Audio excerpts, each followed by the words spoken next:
Hi, welcome to the Fit and Healthy Today show. And today our subject matter, which is fitting kind of in the first part of the year, is gaining unwanted weight. And I use that title because there are people who want to gain weight. In this particular day, we're lecturing on gaining the unwanted weight and the causes, the diet that we can utilize that can help us keep from gaining that unwanted weight or drop the unwanted weight, and then some of the supplements that have clinical studies on them that are safe, that can help you drop off the weight and aid and abet the diet and the exercise program. Causes are multiple. It can be thyroid issues, particularly underactive thyroid. And when your thyroid is underactive, the metabolic rate that your body gets set at goes down. And so, for example, if your body temperature runs a degree below normal and your thyroid is slightly underactive, you can burn 300 to 500 less calories in a day than somebody like me or someone who runs at a body temperature of 98.6 and has a normal metabolic rate. So, thyroid issues need to be checked out by the doc. We're going to get a little bit more into that. In a couple weeks, I'll be lecturing on underactive thyroid and what we can do to help make you feel better and have more energy. But today, topic matter is weight loss.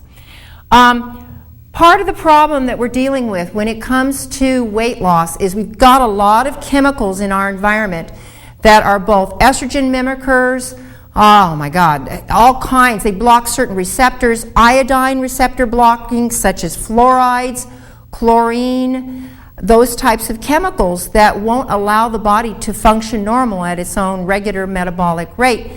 That will in turn then, when our metabolism slows down, I'll be doggone, we're going to gain weight. So chemical based as well. That being the case, you got to have clean water and clean food. And we'll talk more about the food as we progress onward here. Insulin resistance. When you become insulin resistant or type 2 diabetic, you're going to store more fat because your insulin receptors can't receive the insulin and sugars, and so therefore you're going to have circulating high sugars. You're going to store more fat. So eating a diet high in sugar, white flour, pasta, starches, things like that spike insulin, obviously, then you're going to store more fat. So, got to watch those calories and the right type of calories, and we'll talk about that once again down in the diet section. Lack of physical activity. We're not moving. We're not moving, the majority of us. We think climbing up the stairs at work is exercise. Yeah, for about 2 or 3 minutes. But we need more exercise and more physical activity because if you don't increase your activity, then your metabolic rate will always stay low and you won't burn off the fat. So some form of physical exercise is important in order to keep from gaining weight or to lose that unwanted weight. Medications. She's like, medications. Okay. Steroids, steroidals, asthma medications, prednisone. I've watched people balloon up, I'm not over-exaggerating, 50 pounds in a couple of weeks just from taking prednisone, which is utilized for allergic reactions. So, antidepressants, they can make you gain weight. They tout them as sometimes be good for weight loss, but I'll tell you, most of the ones that walk in my store that are on antidepressants have weight issues. They don't seem to metabolize very well their serotonins that they are producing or that the drug makes them hold back. They gain weight. Other autoimmune disorders that can attack the thyroid, such as Hashimoto's, and if the body's always in a immune or autoimmune inflamed state, when you're inflamed, it's very, very difficult for your body to burn off calories adequately because nothing's in balance. So other types of autoimmune disorders, plus the autoimmune disorders, you don't feel so good. You don't feel like moving. So those can also aid the weight gain. Primary though, if I had to really address it, we're just eating the wrong foods. Bottom line, we're eating the wrong foods. We're eating tons of sugar, white flour, pasta, starches. I could give you statistical data, but when the average American drinks 1 soda a day, you're going to get tons of sugars, and that's not counting, not a lot of the older people don't drink it, or my generation, we don't drink it. So all the kids and all the younger people are drinking tons of soda, which are going to eventually make them insulin resistant. In other words, type 2 diabetes. And I've been seeing a lot of that walking into my store a lot with younger people. So You got to reduce the carbohydrates, the sugars, white flour, pasta starches. We call them white death. Literally, if you can think of those in terms of white death, those make you store more fat than anything else. And I have a lot of people say, well, I'm on a low-fat diet. Well, the fat slows the sugars down and it digests very slowly. I'm not near as worried about how much fat somebody's consuming, but the simple sugars and the simple carbohydrates, they make you store more fat. You got to get them out of your diet as much as you can. So what I have found, I was a professional trainer for a lot of years, and then in running the stores that I have, this is probably a really good staple, pretty much for most people, including diabetics, obviously. You want to have a lower carb diet. And what I have found when you're trying to lose weight is if you do not have more than one serving, that means one slice of bread, 1/4 cup of rice, if you don't have more than one serving of carbs per each meal, it's very difficult to spike sugars. And then when you eat those carbohydrates, if you eat them with fats and proteins, so say for example you're going to have your small bowl of oatmeal, your scrambled eggs, maybe a few nuts on top of the oatmeal. You've got protein, low carbohydrates, got some good fats in there. Very difficult for the body to store those particular calories as fat. In addition, you got to limit how much intake and how many calories you're getting in at one time. If you're going to sit there and eat that big old double juicy cheeseburger with the fries and soda, and you got 200 calories in your lunch, and you wonder, 2,000 calories in your lunch, I misspoke there, and you're wondering why you're overweight, you need to look at that again. Or if you grab that Caesar salad with that wonderful dressing, you think you're doing great, and that's 1,000 calories, you need to look at that again. In my opinion, you should never have a meal, if you're looking for weight loss, over 400 to 500 calories. You just shouldn't.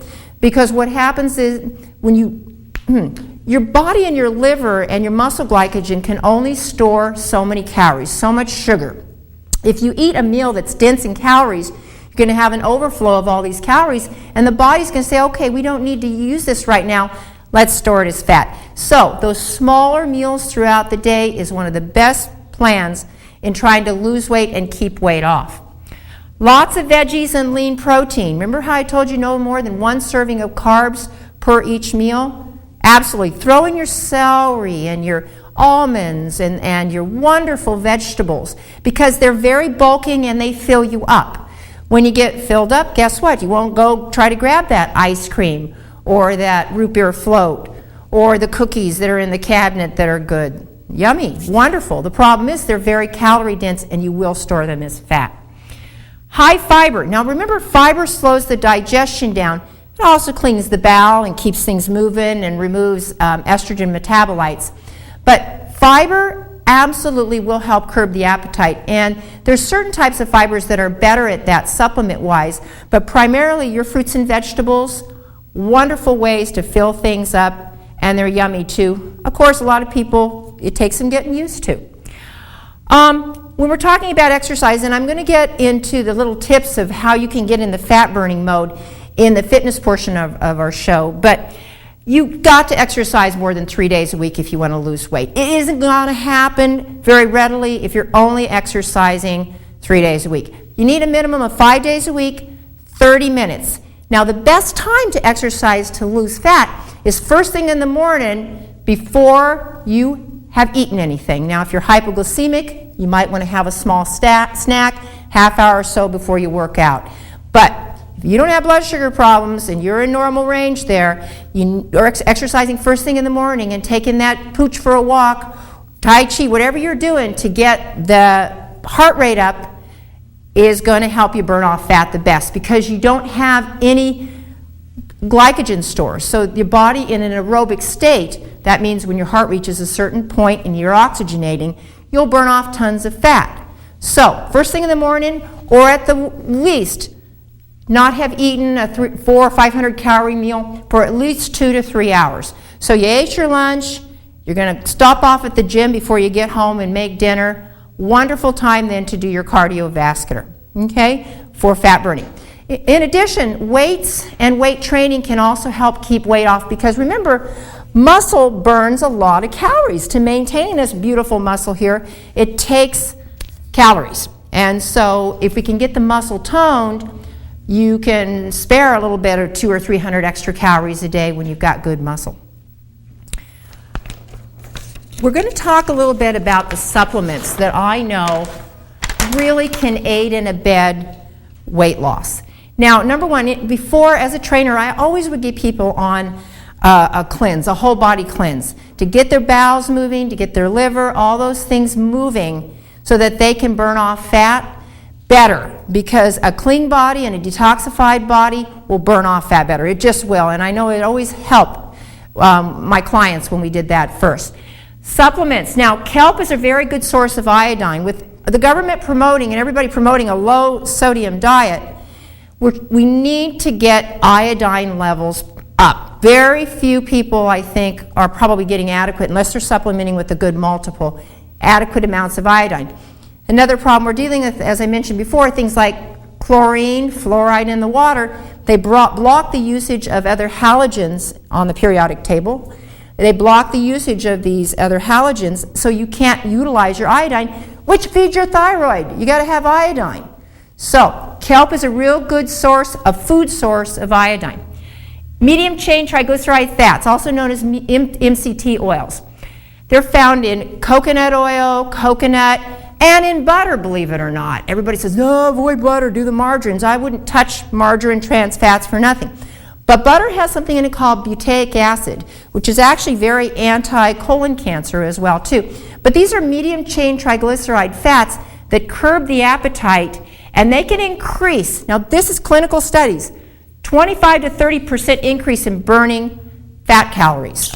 And even Woman's World was touting, a small woman's magazine, taking a tablespoon of coconut oil and putting it on a whole grain piece of toast to curb the appetite and increase the metabolic.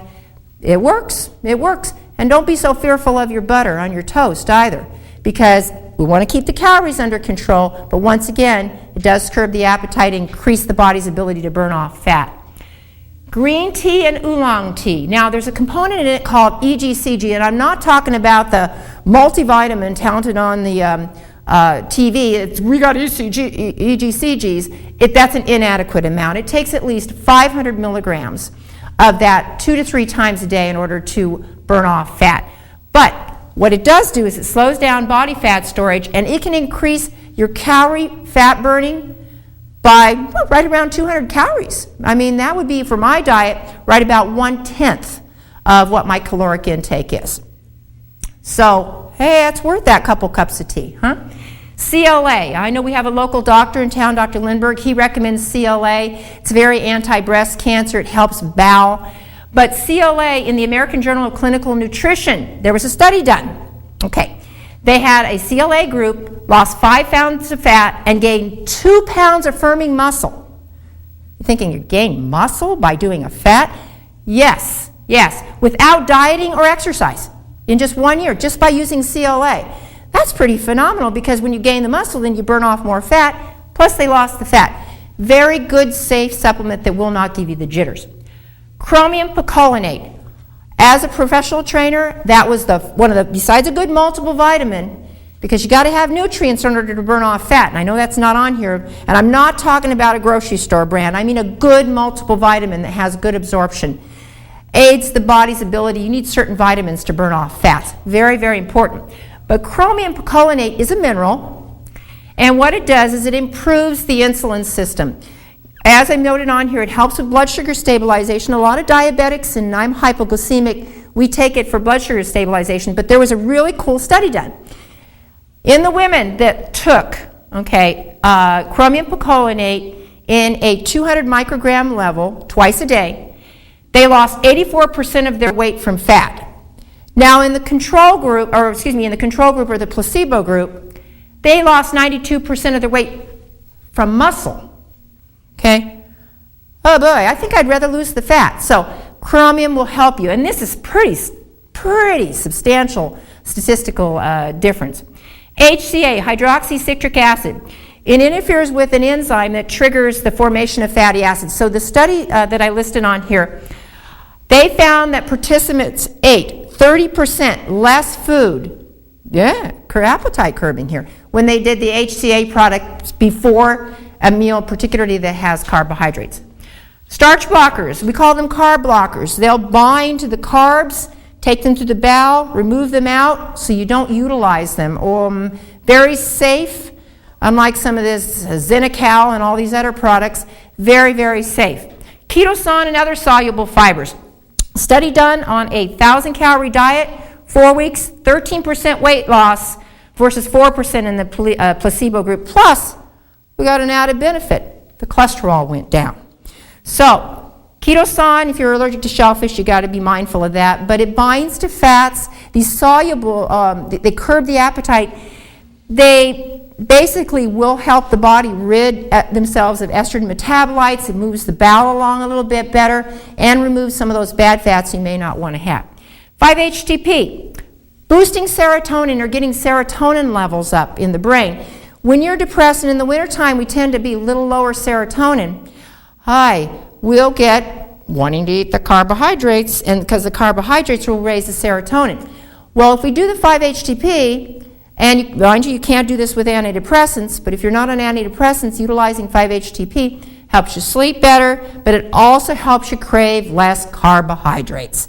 And bottom line is, there's an Italian study showed that when people did 5-HTP, they craved, on an average, up to 1,000 calories less a day in sugars and carbs when they did the 5-HTP. It's pretty phenomenal information. Glucomannan, Jiminy, Google. There's a lot of supplements out there, and hopefully you can find a good natural healthcare professional that can talk to you about all the ones out there that can aid and abet your weight loss. But these are ones that we know are safe. They're not going to raise your blood pressure. No interference with medications. We're going to be working good. Next, we're going to be moving on. I'm going to show you how to target and plot your fat burning range. Thank you.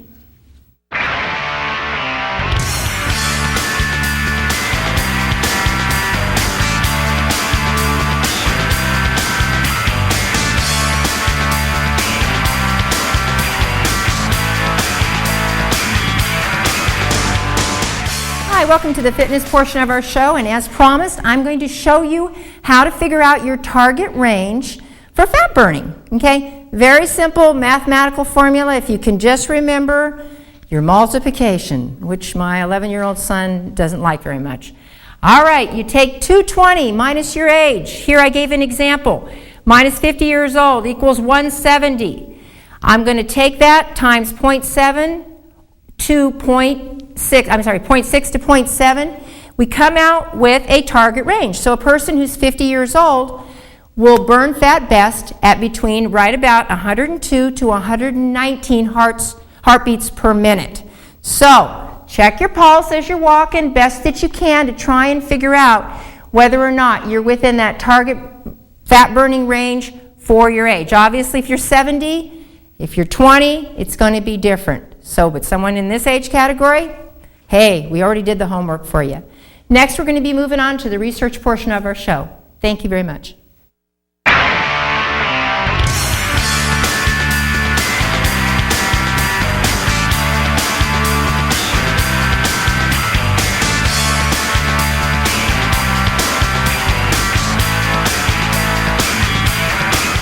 Hi, welcome to the research portion of our show, and with us today, as usual, the knowledge of Ralph Turchiano. Ralph? Thank you for the intro.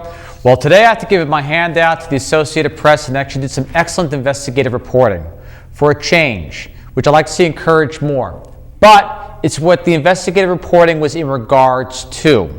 And let me start there with the headline from the AP article. It said, toxic metal in kids' jewelry from China. And just to start you off with the original paragraph, they found out that Chinese manufacturers have been substituting a metal more dangerous than lead in your children's jewelry called cadmium, especially in sparkling charms and bracelets, and it being sold throughout the United States. Some pieces of jewelry contained as much as 91% cadmium by weight. I don't believe that can happen just by a simple accident. The Chinese, some of the brightest people on the planet, I really have a hard time believing would accidentally replace lead with a more toxic, dangerous metal to our children. Why is cadmium so deadly? Well, number one, it is listed as one of the seventh most top toxic metals in the CDC's profile. To continue on, cadmium is a known carcinogen. Like lead, it can hinder brain development in the very young, according to the research. And of course, who's this cadmium being given to? Children. All right, in addition, the result was that 10 to 12% of the jewelry was extremely high in cadmium, meaning you have about a 1 in 10 chance of actually trying to do something good and nice for your child, but in reality, giving them a toxic material, which chances are, being jewelry, they will wear every single day. Now think about it. This is a different type of roulette. And I'm not going to be condescending here, but it's definitely not Russian roulette. We'll just call it Chinese PLA roulette. Not to just frown upon the Chinese people, but the Chinese government, which is encouraging this type of behavior. Said some of the most troubling tests were for bracelet charms sold at Walmart, at the jewelry chain Claire, and at the dollar store. The highest amounts of cadmium were also detected in the Princess and the Frog jewelry. The reason I bring up that is because guess what's coming out real soon? The Princess and the Frog. It is important because a lot of little girls and a lot of little kids are going to want this jewelry. So if you see it, if the act is not cleaned up by then, I definitely recommend, for the best interest of your child, don't get it. On top of that, the researchers said there is nothing positive you can say about this metal. Point on case, it is a poison. And to repeat, what basically Bruce Fowler, a cadmium specialist at the U.S. Center for Disease Control, said, the CDC's priority list of 275 most hazardous substances in the environment, cadmium ranks number 7. Oh, it gets better.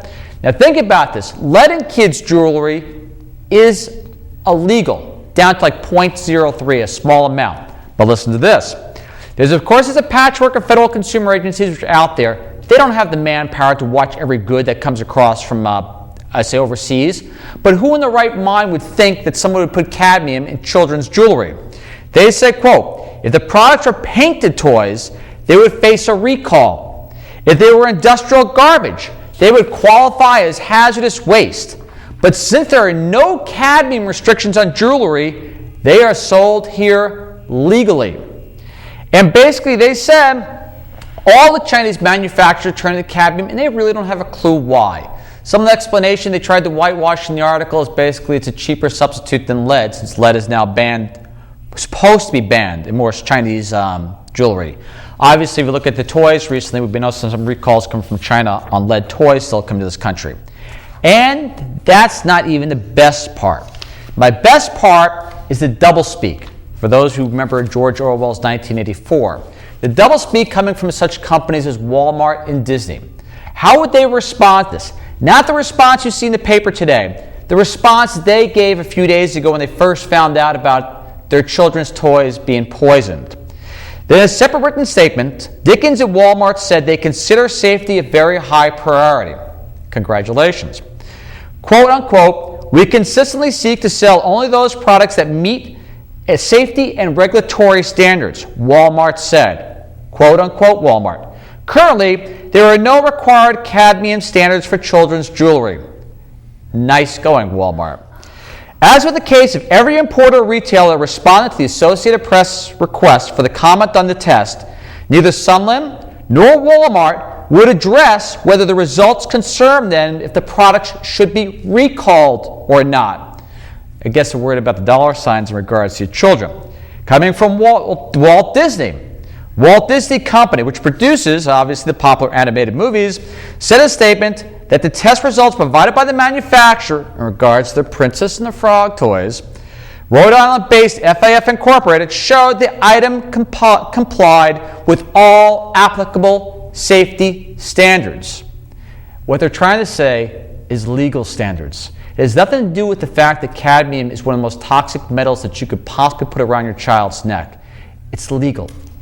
Also, they said, too, it comes down to the following. Cadmium causes cancer. How much cadmium do you want your child eating? Said Michael Harbert, a doctor who has treated adult victims of cadmium poison. and of course in other environmental causes of cadmium. In my view, this is the doctor's view, he said, the answer should be none.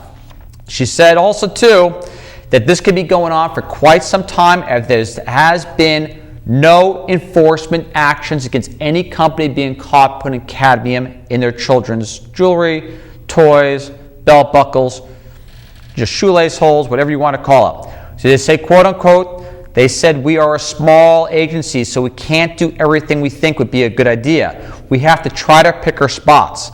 At most, the agency can investigate 10% of the tens of thousands of reports filed by the public every year. They know what's going on. Their hands are tied, and it's not illegal. So let's look at this. Let's break this down. Products coming from China in the past year or two. And again, the Chinese culture has brought us many great advancements. The Chinese government, and I will say it because there's no problem with it, since the Chinese government of Mao Zedong has been nothing but a frickin' parasite in democratic societies. What does the Chinese government give us in the past 2 years as far as products from this country? Melamine, antifreeze being replaced in the glycerin or cough syrup, lead as in the paint and toys, toxic drywall sold across the United States, radioactive metals added to our cooking materials, consumer goods. On top of that, our drugs, our prescription drugs, tainted with metals and glass. I really think we have to relook at basically who our trading partners are. There is a responsibility. Never in a million years would I think another culture would knowingly poison our kids. Something to rethink about. And I should be spending more time on vitamins and herbs and talking about things like that. But right now, I feel it's more of a priority to make sure your kids don't get stuff that's going to get them hurt, especially if it's coming from countries which have incredibly bad track records as it is. All right, now we'll go to vitamins. A surprising study on vitamin C. A lot of you out there keep on talking about stem cells and things along those lines. It's created a lot of debate. Well, they discovered there is an easy way to turn adult stem cells, or I should say adult cells, into stem cells. I'll come off with the first paragraph. It's pretty fascinating. Famous for the antioxidant properties and role in tissue repair, vitamin C is touted as beneficial for illnesses ranging from the common cold to cancer, perhaps even slowing the aging process. Now a study published online on December 24th, Cell Press in the Journal of Stem Cells uncovers an unexpected new role for this natural compound, facilitating the generation of embryonic-like stem cells from adult cells. They found that only vitamin C did this, that no other antioxidant would turn adult cells back into stem cells. Quote unquote, the doctor said, it is also of interest that a vitamin with long suspected anti-aging effects has such a potent influence on the reprogramming, which can be considered a reversal of the aging process at the cellular level. It is likely that our work will definitely stimulate better research. I have to apologize, I have to cut it short on that one, and I'll cover the remaining articles in the next show. Thank you. Thank you very much, Ralph. Contact your Congress people, President Obama, Nancy Pelosi, whatever you can. Protect our kids and keep yourself informed. Thank you.